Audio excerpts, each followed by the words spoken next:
Hello, where are you? Okay, oh, you're gonna say so. Come, please, okay? I want you to meet my fiancé. He's here. And he's worried he wanna go. Hey! Okay? How many minutes will it take if you're here? Okay. I'm waiting, okay? See you then. Bye. Yola.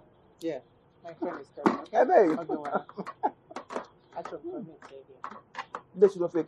It's your hamper behind Oh, I it. didn't want Hey, babe. That's it. Ofe wo I'm a most back for wood that I would open out on Hey! also fish at all tea shut off. Okay. Never your I feel like eating before eating. Martinez. Hey, one your time. I'm so. One na kwesịrị ịlụ nwaanyị dị ọcha ka ọ bara m atụgwa ya atụgwa mmụta ụmụ ndị oji mmụta mana m ote m rigbo agala ahụ onye oji anyị mụ ekwensu ma Chineke kere m na agụ na echiwe m hụrụ gị na ihe a gị sị m n'isi Amerịka lụ mmike adị m ara ahụ ekwu ụka o I like it when I'm this kind of shit. I'm not like guys need dress up. nwoke ị na-achọ uwe ndị a na-atakwara na akpa obi m ala dị elu ntụ m ala n'ime ebe chịkpọrọ ha na m ga Amerịka gị yichia m uwe na yiga m awụrụ ọhụrụ me America come out this old cloth then change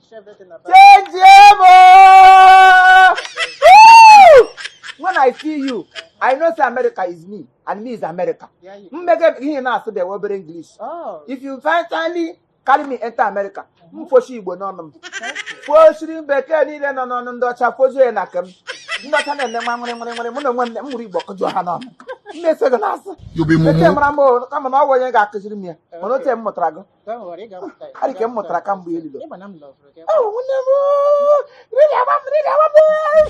Mumu man. ebe oke ma like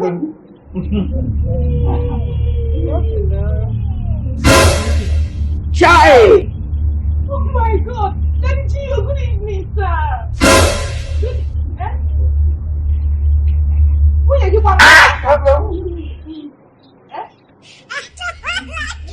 you? You know him.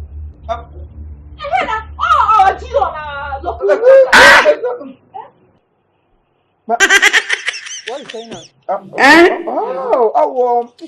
Family, I know you know Apollo.